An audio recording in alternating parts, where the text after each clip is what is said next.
So welcome everyone once more to the informational webinar on digital and hands-on laboratories, upgrade your online science course. So without further ado, today we are joined by Teage Drinnon, who is a professor at Ivy Tech Community College, and Dr. Caitlin Runne-Janczy, who is the Chief Academic Officer at Science Interactive. I know they have a fantastic presentation prepared for you all today. So at this time, I'm going to stop sharing and hand the mic over to them. The floor is all yours. Hi, everyone. Thank you so much for joining us today. I'm going to get my screen shared with you, so bear with me one moment. We're so excited to have you joining us today. As Caitlin mentioned, my name is Kate Runne-Janczy, and I'm the Chief Academic Officer at Science Interactive. I have been working in developing and creating online laboratory experiences for students for the past 7 years. And Teage? Hey everyone, I am Teage Drinnon. I have been teaching online for 6 years now, almost. And yeah, I'm excited to get started today. Fantastic. So we're going to get the ball rolling today with a couple of polls. So first, we wanted to find out, have you ever taught an online laboratory course? So I'll give you guys a few minutes to answer.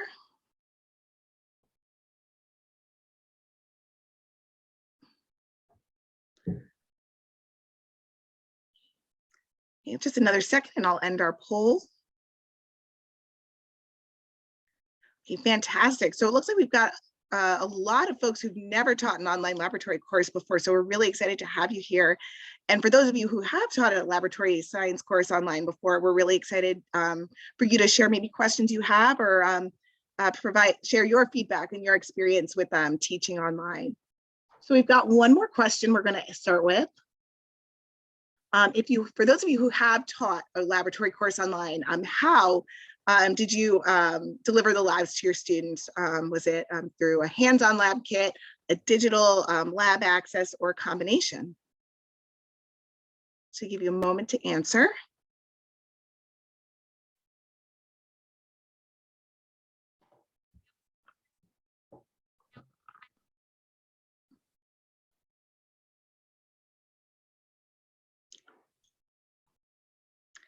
Fantastic. So it looks like we've had folks who've used a little bit of everything, mostly folks using a combination of digital and hands-on labs, although we have some folks who have also done just hands-on and just digital labs, so that's great.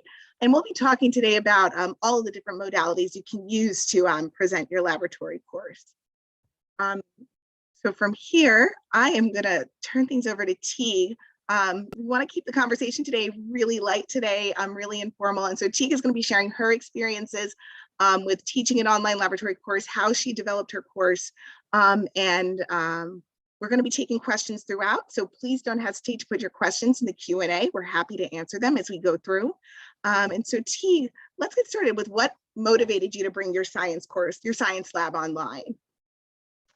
Well, I guess to give a little bit of backstory is that I've been teaching with Ivy Tech for 6 years now, and I actually had a move out of the state of Indiana because Ivy Tech is Indiana's statewide community college program, and they had just kind of started offering chemistry courses online, and so I actually kind of just got thrown in it due to life circumstances, as a lot of us end up doing, right?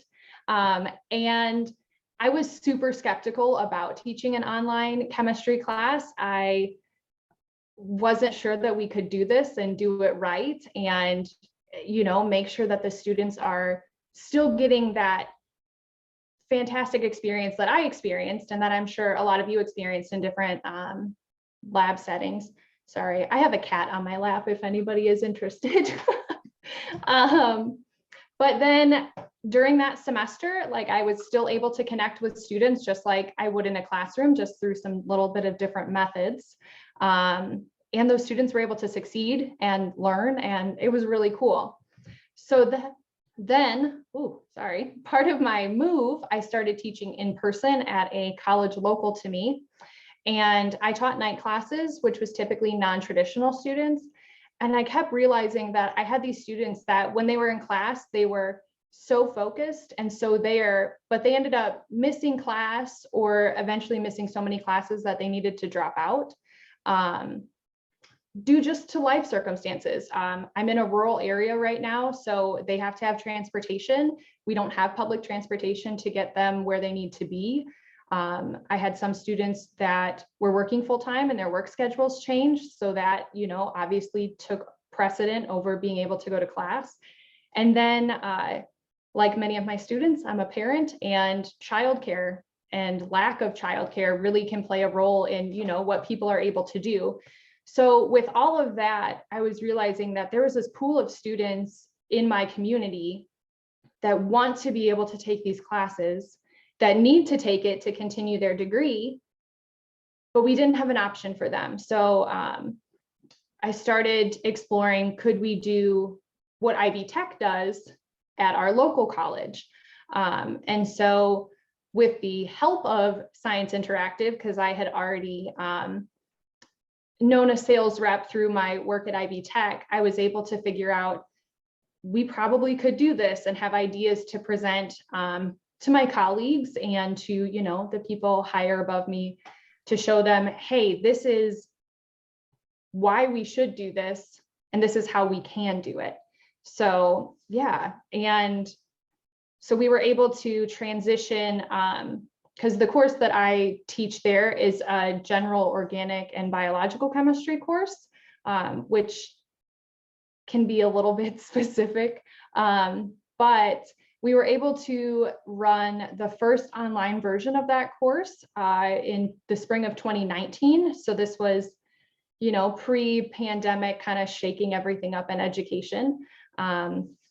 And since then, I've been pretty consistently running it there. And then I still have been teaching at Ivy Tech. And at Ivy Tech, I still teach, but I also have moved into like course development and course mentoring for all of their chemistry courses.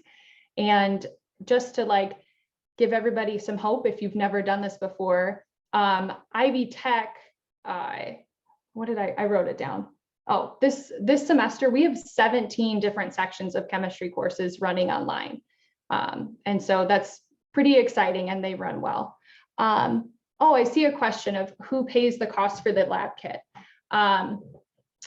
So I think it kind of depends what your system is set up as. At my local community college, they have it set as a they just purchase it through the bookstore. So that is one thing that can kind of put people in a weird spot sometimes, is that I know personally for the course that I teach, the online version is about, I want to say $50 more than the in-person class because of the lab kit. But for us, that was worth it because, again, we're not seeing our students having to pay for transportation, pay for childcare, miss work, that type of thing.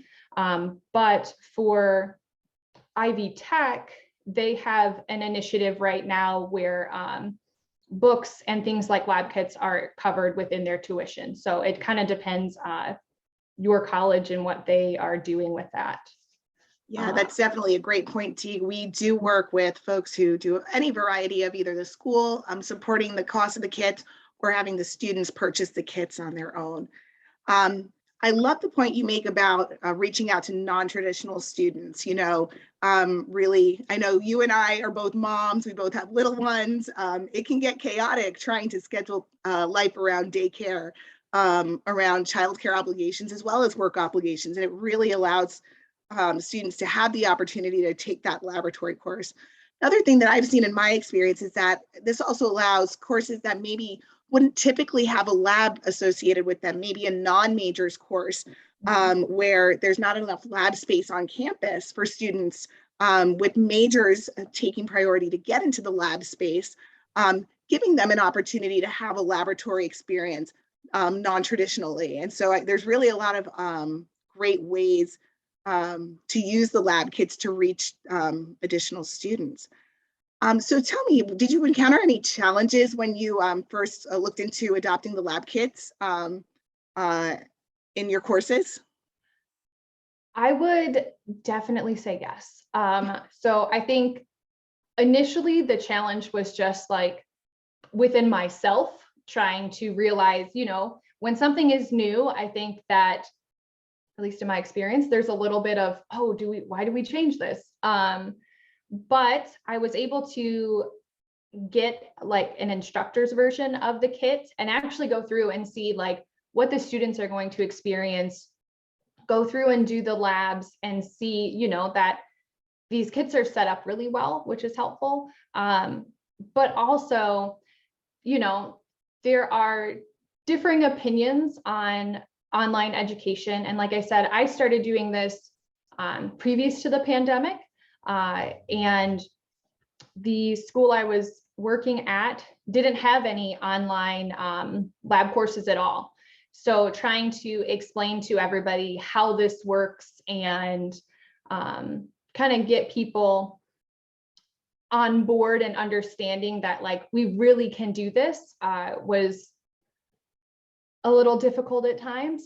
But I think one of the other challenges is looking at, okay, how do we do this safely? That was a question that was brought up a lot when I was transitioning in courses. How do we know that this is safe? Who holds the liability for this? How do we get the kits to the students properly? Because I think somebody just said that in the chat.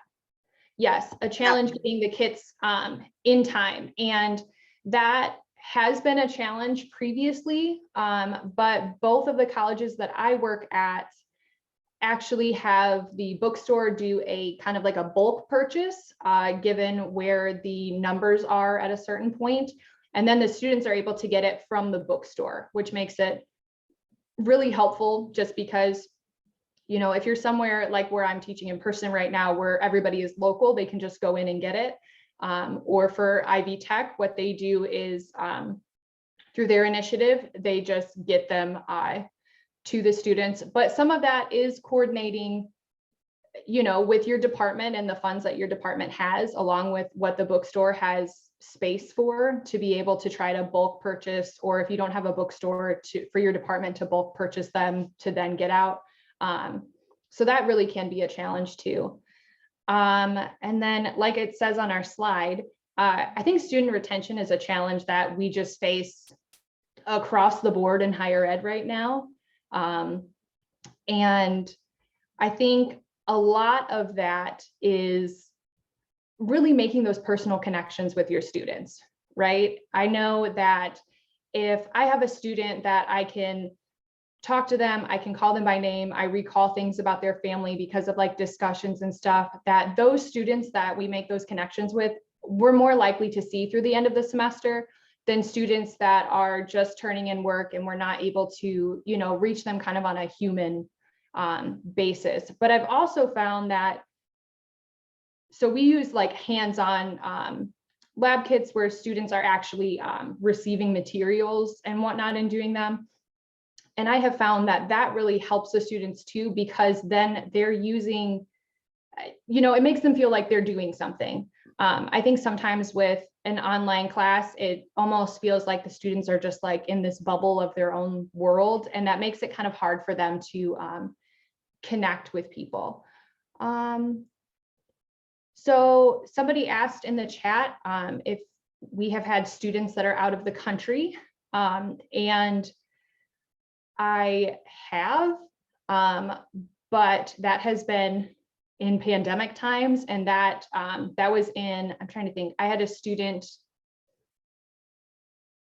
I want to say the summer of 2020, that was out of the country, and it was a logistical nightmare trying to get them a kit. I will not sugarcoat that, just because of all the shipping issues we were having. And then, they had ordered it on time and it was supposed to go. And yeah, so that was a mess. But I would assume that it would probably be a lot better now. Shipping is a little bit better. I like Yes, shipping. now that we've passed the pandemic, we work with a number of students who are overseas, especially with the military populations overseas, to get students their kits. And so now that we've made it past those shipping issues of the pandemic, it's really a lot easier.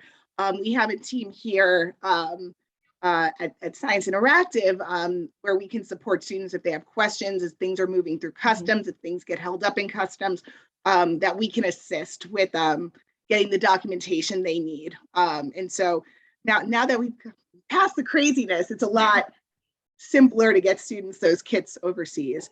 So here's a great question from Emily. Did you have any resistance from colleagues or admin when you were looking to adopt the use of online labs? Yes. At points, a lot of resistance. And I think that I'm trying to think of like a good way to say it. I think it's hard, especially in higher ed, that a lot of us can get very stuck in what we have been doing and what has been working over the years, that it's hard to think a little more outside of the box and to kind of problem solve outside of the box. But yeah, because I mean, since I had been doing online chemistry for years at that point, when I had started kind of pushing for it at my local college, there was a decent amount of pushback of like, why change this? Why do this? And so for me, not only was it about, these students that we aren't reaching, and those are students that, if the class that I teach is mandatory before students can take anatomy and physiology, which is mandatory before they can go into any of the health careers. And so to me, I'm like, here are all these willing students that are just waiting for an opportunity to be able to get here as this stepping stone. And so to continue to reiterate that, but also we are in an area where it's hard to find an adjunct that is qualified to teach our classes. And so I know for me, when I first started this, I had a 2-year-old at home, and I was about to have another baby. And so trying to make sure that I was still able to, be present for my students, but also be able to do what I need to do at home. So that flexibility that we created with the students also created flexibility for me to be able to do what I love to do, but also take care of what I need to take care of. I'm trying to think have we missed any questions? I think we've gotten most of them so far. Okay. So yeah, I think you definitely honed in on a lot of the challenges that you may face moving a course online. So maybe we want to pivot and talk about some of the ways you can bring a laboratory course online. Teage, I know you guys take mostly a hands-on approach, I think you mentioned, correct? Yes. So both institutions that I teach for, we actually use a variety of different types of kits that are available through Science Interactive, but all of the ones that we use are predominantly the hands-on kits that students are doing the labs. They have a couple digital exercises within them, but they're predominantly the students are, getting a baggie of, my blurry thing's on, getting a baggie of chemicals and actually like going through the process of doing a lab. That's awesome. Yeah, so there's a number of different ways you can bring a science course online. Some folks do tend towards a mostly hands-on experience. I know what we've worked on really, and maybe I'll switch my screen over to pull up one of our courses. If you give me one moment. We do have folks who also use a mix of both hands-on and digital activities. Hopefully you guys can see my screen. This should be our platform.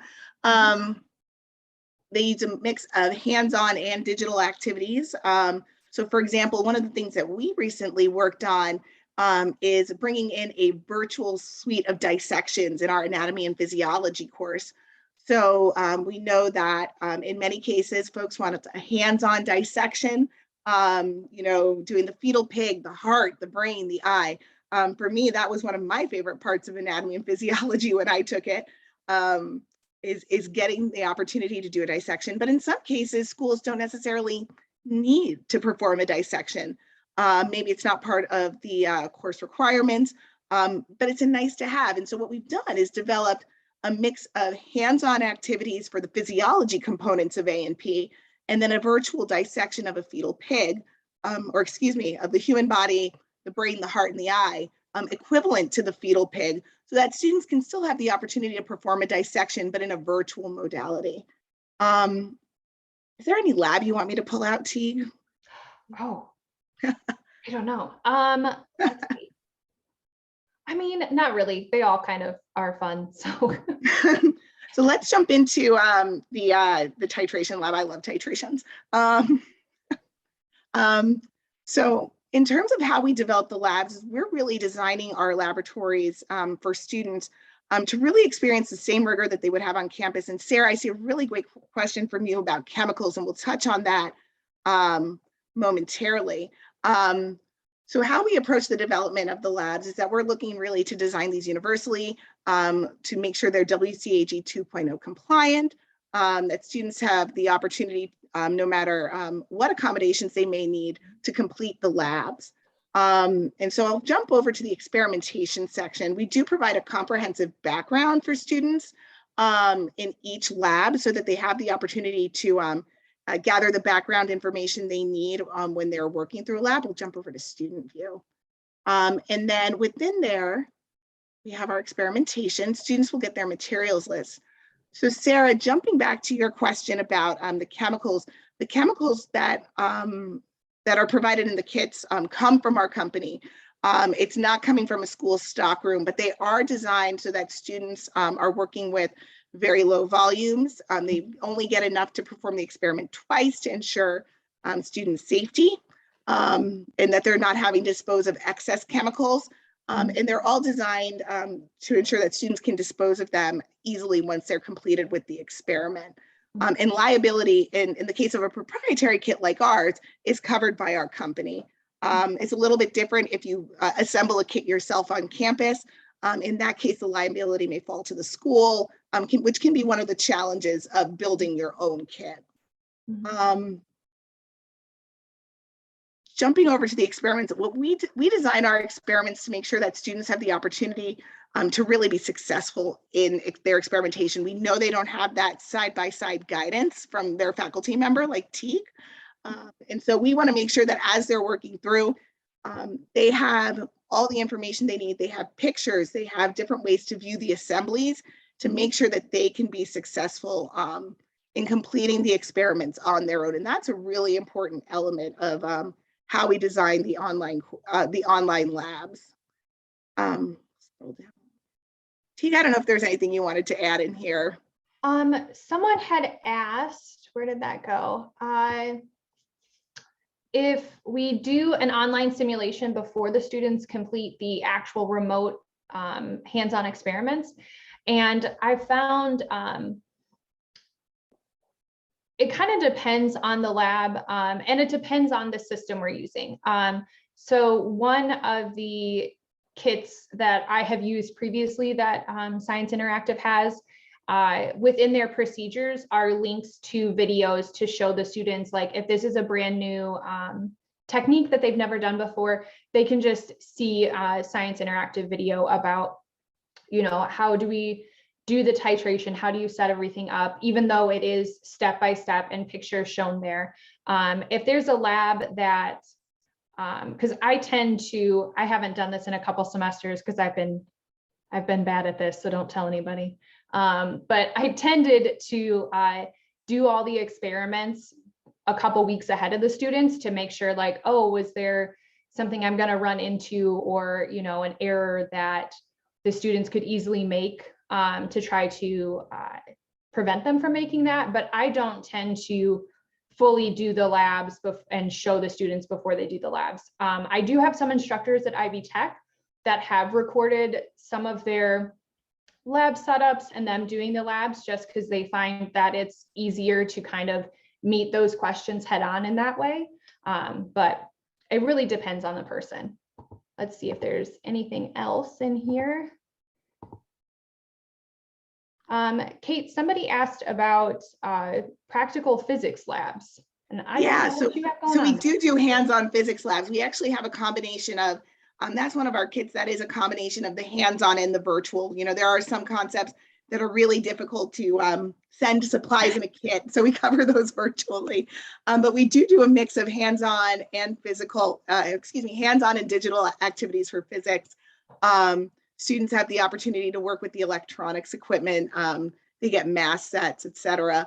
So they can visualize those concepts hands-on, which is really great. I also see someone here asking about geosciences, and we do offer rock and mineral samples as well. So going back to your experience, Teage, you know, what's it like as an instructor, or what's it like for your students taking these courses?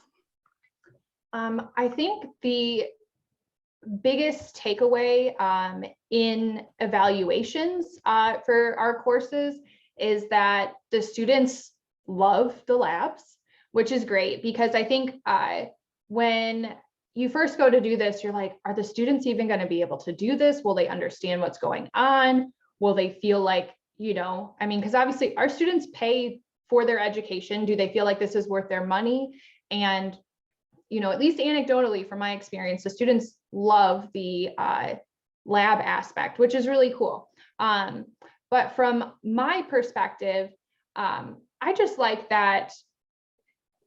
I just really like that we're not creating a bunch of waste. I know that that's a big issue, specifically in chemistry, is, you know, like trying to do micro scale stuff or just trying to not create a whole lot of waste with what we're making. So I love that we're able to push these concepts through without leaving our students with like, what do I do with this bottle of waste, or with things that might harm their plumbing systems and weird stuff. And then from the student side, in terms of what it's like, oh, hey, somebody just asked the question I'm going to cover. So in terms of grading, that kind of depends on the lab system you have going on. I've used, like I said, a couple different kits with Science Interactive. So for Ivy Tech right now, what we use for 2 of our courses is what you guys are seeing on the screen, and that is their cloud-based system. So the students go through and do their work in this cloud, and we have it linked back to our LMS, which to me is kind of like magic. I don't know how all that works, but it does. And then, so the students will answer all of their questions. And then when the student has submitted their work, I get to see in my grade book like a little bubble telling me that it is there, and then I can go in and grade their work from there. And in that grade book, I can see, you know, I can change point values. I can, you know, add some comments to the students. So it's just like, you know, if you had a paper assignment and you're writing comments to the students of, hey, I noticed you did this, we probably want to try and do this next time. We can still give that good feedback to the students, even within the online system. And then with a different setup that they have, it has like cartridges within our LMS, and the students download a file, type in that file, or sometimes I have students that write on the file because they would rather like really be hands-on.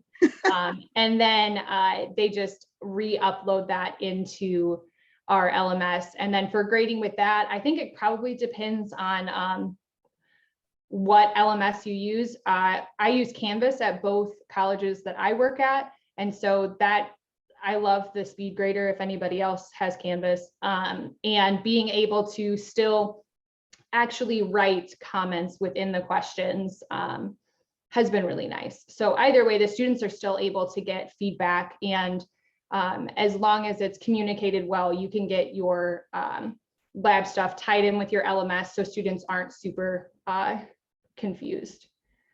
Let me check the chat and make sure that we're not. So looks like one question was about LMS platforms. I think you touched on that, but for in general, we do work with all of the major LMS systems, Canvas, Blackboard, D2L.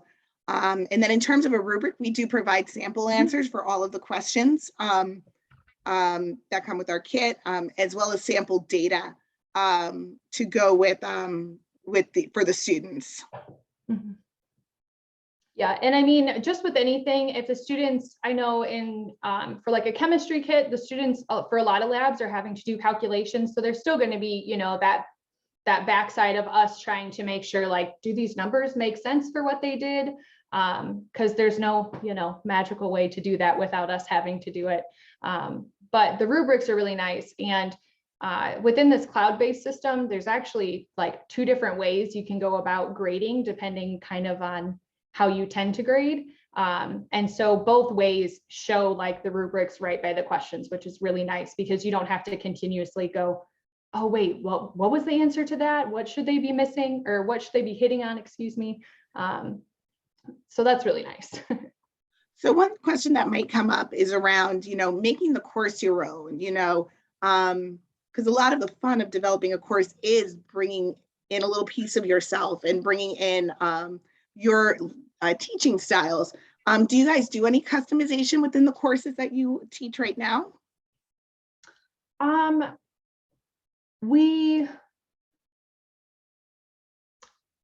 Maybe me. I tend to, I don't know that I can speak for all 17 sections that are running at Ivy Tech right now, but I know for me, I will sometimes add like a special emphasis within a lesson or something, but we don't tend to do a whole lot of customization, even though it's an option, because honestly, it comes to us so good already. I don't really feel like we need to change things. But having that option to be able to change things up a little bit is really good, because I'm sure we all deal with the same wonders and irritations of maintaining academic integrity and trying to prevent our students from cheating and trying to prevent, a screenshot of, oh, here's all the answers to get an A for this lab. Oh, definitely. Yeah, I know one thing we encounter all the time is, you do see students who upload to cheating websites. And so one of the things that we do, and we just launched, I'm so excited about it, is that within our cloud platform, students can, faculty can customize their own questions. They can hide our questions, add their own questions. And that's been really exciting to help combat what you brought up is a great point, is plagiarism. And then another thing is that one thing I'll show off real quickly is that you mentioned, some instructors using, maybe adding in videos of setups and bringing up some walkthroughs of the labs. Is one of the things in our platform you can do is actually go ahead and add in, videos, text, pictures, extra guidance for students. Which is something I really enjoy, and allows instructors to really make the platform their own as students are working through. We've got a question here about whether SI provides any medical lab courses. We don't have many right now. We do have microbiology available, but nothing along the lines of hematology and blood banking right now. So I guess one of the next questions I'll ask you is, where do you see bringing your lab courses in the future? Do you see bringing in more post-COVID, or what do you think? I don't know. I hope, I feel like Ivy Tech has done a really good job, I think, of being ahead of the curve in terms of online courses and having the availability of a lot of different science courses, being online with a kit and all that jazz.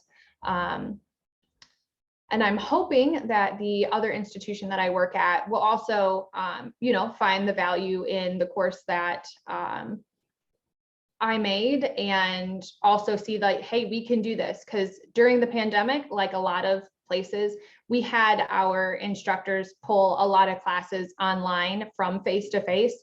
And there are still some of those options. And I think the thing is that, especially in a community college setting, which is really all I know, is that we have to adapt to what our students are needing in the moment. And so sometimes that can be tricky, but I really only see online education growing from this point, because so many people are trying to, wear a lot of hats at one time. And so I think having those online options not only enables accessibility, but it also, I feel like it broadens our student base. Somebody asked, how many students do I have in my online courses? So that depends on which school we're talking about. Sorry, I had a cat try and bite my foot. For Ivy Tech, our online courses cap at 30 students. And that, obviously that's the beginning of the semester. I think we, as with all of our courses, always end up having a couple students that maybe drop or whatever. And then the other campus that I teach at, we have our classes cap at 24. So it really depends, on everything. Let me see what else is over here. Okay. So while you're taking a look, what I wanted to show you everyone was to share, what comes in a typical lab kit. And so this picture that I'm showing here is a mix of a number of different courses that we offer. But what I like to hone in on is, we do provide chemicals for students, as Teage mentioned. We do bring in, we aliquot the chemicals out for the students by experiment so that students are not hunting through the kit to find, what I need for experiment 1, what I need for experiment 2. It's all put together so that students pull out a baggie and they're ready to go for their chemistry labs. We offer rock and mineral kits for our geology courses. One of my favorite components is our microscopy. We offer both physical, hands-on microscopy with physical slides and a microscope. We've also got a V-scope, a virtual microscope for students that students have to go through all the steps of setting up that microscope to ensure that students know how to use a microscope.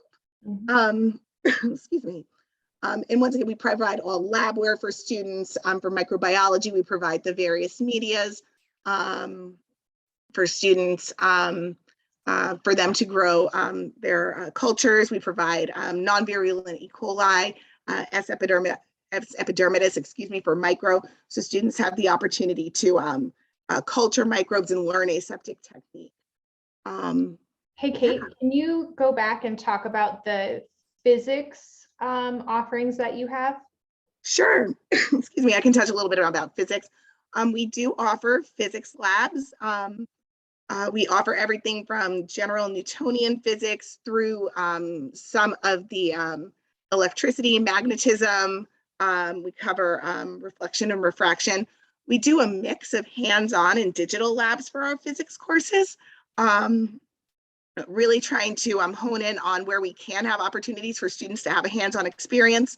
And then many of our labs in physics actually do, similar to what someone mentioned before, students do a virtual activity first to prep them for the hands-on activity, which I think is a really nice approach. It's set up very similar to the course I showed you before, and if we have time, I can do a little bit more of an in-depth walkthrough of what a lab would look like. But that's a little bit about our physics. I think we have somewhere in the realm of 20 to 25 labs available right now in physics.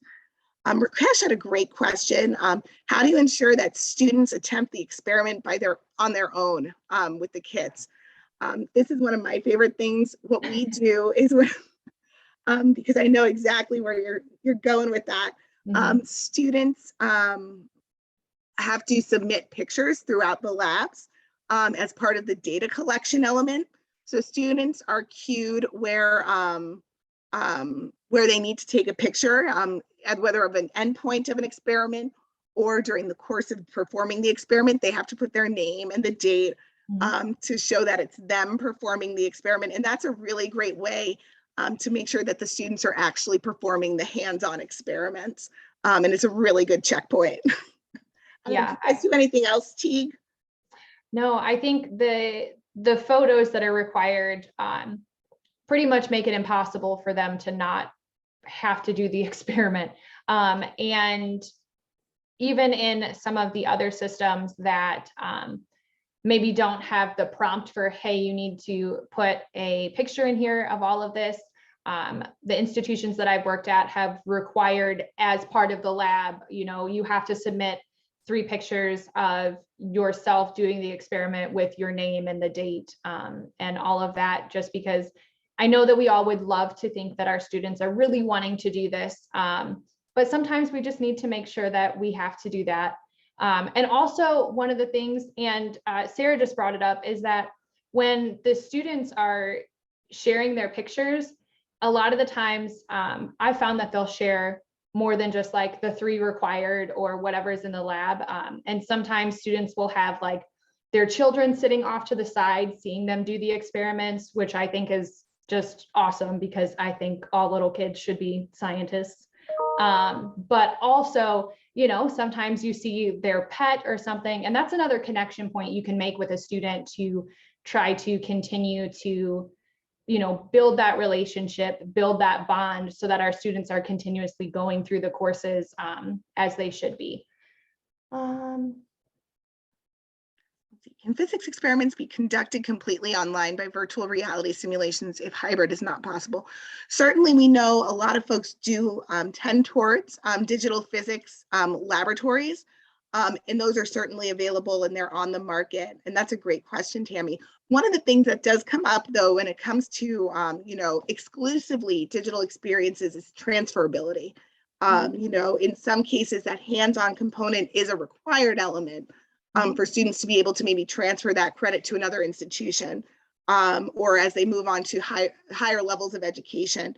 And so that's one thing we really need to take into consideration when we do look at for fully digital options, is, you know, if it's a non-majors course, that may be a great approach. But for a majors course, it may be more difficult to go an exclusively digital route, just due to being able to have those students who transfer those credits down the road.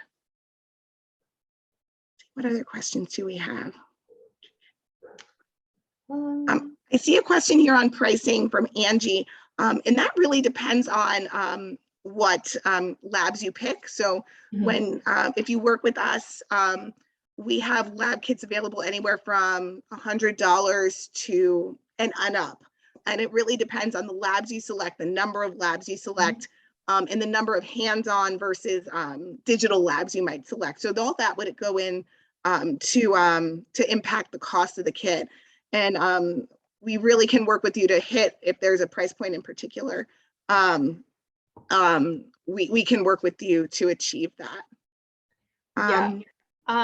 Because I think at a lot of places, the pushback can be, especially for one of these kits, I know the pushback that I received was the cost. Like I had said previously, the cost of my online course was a little bit more than my in-person course. And so trying to show that, you know, like I said, that is a little bit of a worth it thing when we're talking about the students that we can reach and all of that. But like somebody just mentioned, they're able to use open educational resources to maybe alleviate having to purchase a textbook or even an e-text. Right now, to be honest, I'm trying to find an OER for a general organic and biological course that I like. But that is, you know, one of the challenges. And when I was going online with my kit, that was one of the big things that I made sure to let the sales rep know that I was working with, was that these are the course objectives I really want to hit with labs, but this is also the price point that I do not want to go over for my students, because a lot of places you not only have to think about the cost of just the lab kit from Science Interactive, but if you're doing any sort of like bulk purchasing or any of that, you also have to factor in, you know, what your bookstore needs are and what they're going to do. So that's kind of one of the things to think about with that too. But I had a great experience. I even had to switch lab kits to lower the cost, and the sales rep I worked with made it completely painless. And it was, like I said, it was still a really good experience, even though it was, I had loved this lab kit, which was, maybe that's weird, but having to switch to a different one. And then I ended up really liking that one too. But it was really nice to be able to be open and be like, listen, we can't be charging our students this much anymore. I need to be, you know, here, what can you do for me? And they were really able to help with that. So a couple of more questions coming through. A good topic for research is comparing simulation only versus hands-on only versus simulation and hands-on. Has any research been done in this area? So that's something we have not seen any research on that in particular. Now, there has been some research done in terms of an on-campus laboratory experience versus an online laboratory experience. And what they have found in that research is that student outcomes in an online laboratory course are equivalent to what an on-campus lab would be, based on grades, based on the measurable learning objectives, which is always very reassuring and great to hear. It's certainly something we as a company will be looking into in the future to better understand where the best student outcomes are. Although we are seeing all of our students, whatever modality they go path the faculty go down, are able to achieve and have success in their courses. Go ahead, Teage. Sorry. Kate, do you want to talk about safety stuff and how you as a company look at safety in terms of the students doing, chemical experiments at home? Sure. Let me actually get rid of this real quick.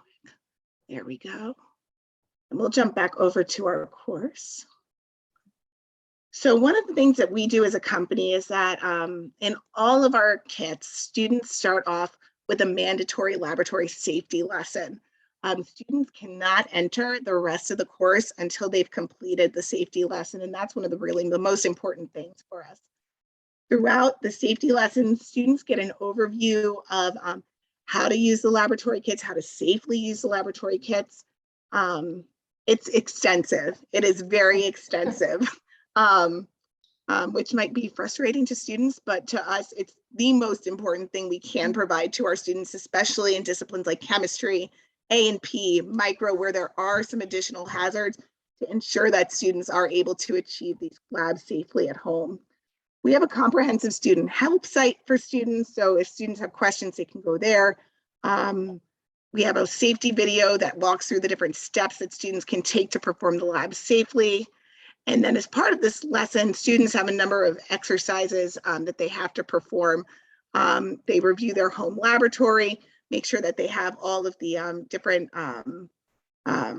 safety equipment they would need, a fire extinguisher, an eye wash station, which is a kitchen sink, make sure you're within reach of the kitchen sink, safety goggles, making sure that they have their PPE. All of our kits come with PPE for the students to make sure they can perform the lab safely. They learn how to read an SDS. They have to confirm that they have watched the safety video, answer questions around it. And then the last part of this is our safety contract. So students do need to sign the safety contract. Basically, it says that they're going to follow all instructions that they've been given here, as well as throughout the lessons that they're going to perform. And they sign off on this. This ensures that the students are covered under our liability insurance. As long as they are following our instructions, should anything happen, that liability, we would cover that liability. We've luckily never, ever had to use that in 20 plus years, thankfully. And obviously, if students are going off doing their own experiments, that's a different story. Trying to get creative, we don't encourage that. But certainly if they're following our instructions and if anything were to happen, we would take liability on that. So that's a quick overview of our safety lesson.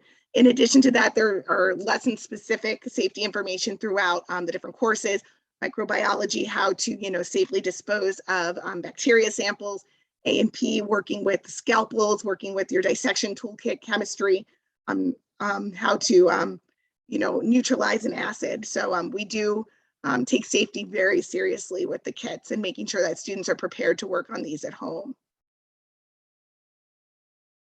Let's see, what else do we have? So I think I covered chemical safety. Let's see, anything else in here? Okay, so we've got about 10 minutes left. I was going to say, Teage, is there anything else you wanted to touch on while we're still here? I think my biggest takeaway that I would want everybody to have is that it really is possible to move courses online, and not just because, we had to. I mean, obviously we all went through the past couple of years together and some of us had to just transition to this.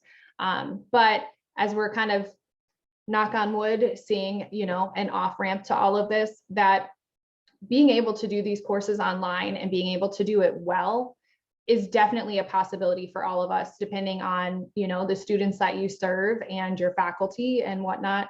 And that there are, you know, people out there and companies out there like Science Interactive that have been doing this for a long time that we just maybe didn't hear about. And so it doesn't hurt to, you know, reach out, just see what people have going on, what, you know, offerings they have. Just because, you know, like I said, some of you have probably faced pushback about continuing an online course or continuing to keep something online. And I think the biggest thing is that our students these days really have a need for a little bit more flexibility, I think, and that, like I said, it's possible to do this and do this well. Awesome. So to wrap up, and we'll be happy to take any more questions in the next couple of minutes before we finish for the day. Thank you so much, Teage. We really appreciate you coming on and sharing your expertise, sharing your experience with the lab kits. You know, from my end, I've worked in building and designing online labs for 7 years now. I started off as one of our curriculum developers, and it's really been, it's grown so much in the past 7 years.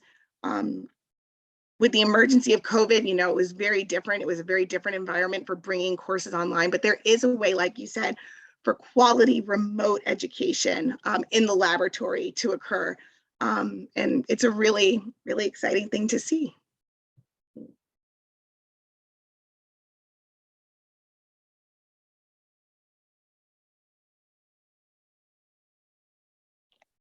Great. Happy to take any more questions you might have. Yeah.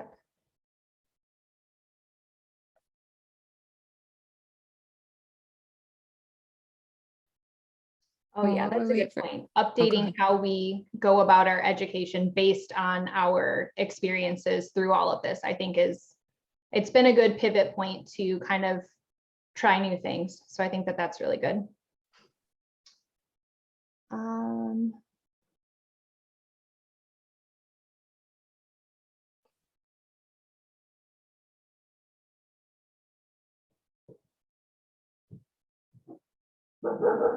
All right. Sarah asked a question about, do you use pen and paper exams to alleviate cheating with proctors? In the courses that I teach, it's not really an option, at least for my online students, because I teach in person at a really small campus and then also an online section, and they don't have the capacity to, you know, A, try and find a time that all of the students could be in the same place at the same time, but B, the testing center at that location doesn't have the capacity to hold all the students.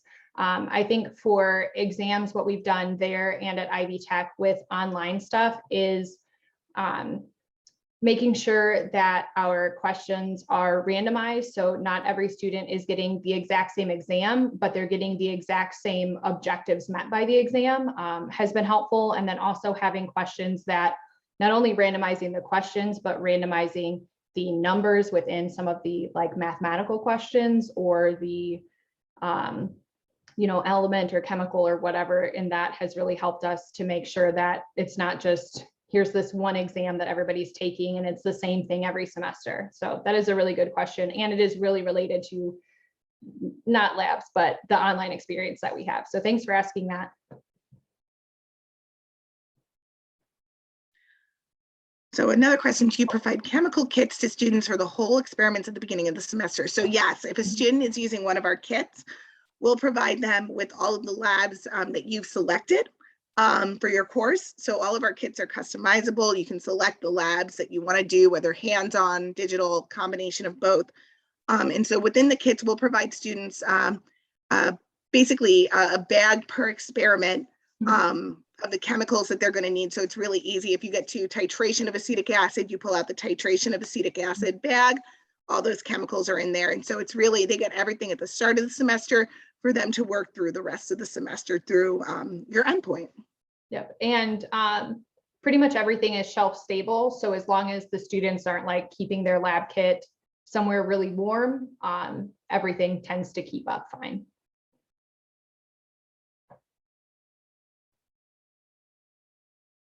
Great question, Tammy. So if a student does mess up with the chemicals, we provide enough for students to perform the experiment twice. They can always reach out to us and we can get them more if they need more than that.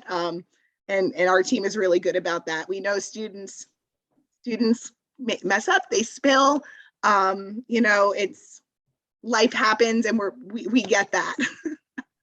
And I think one of the things to think about, at least just like as I approach teaching chemistry labs in general, is that sometimes even in the best research lab, we're going to have a spill, we're going to have a mess, we're going to have something happen that is like out of the norm or out of what's, you know, desired.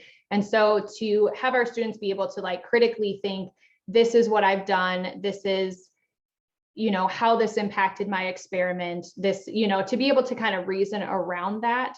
Because sometimes they can't, you know, they don't realize, well, I have students that, you know, wait to the last minute to do labs. And then by the time they would like contact and get shipping, you know, depending on where we're at in the semester. So sometimes I'm just like, can you tell me about what this would look like if it went right? Can you tell me about, you know, what you learned from this? That type of questioning is pretty good.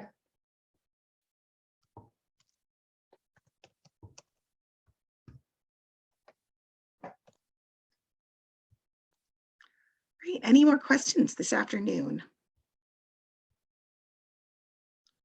Okay, Caitlin, I think I'm going to turn things back over to you. Perfect.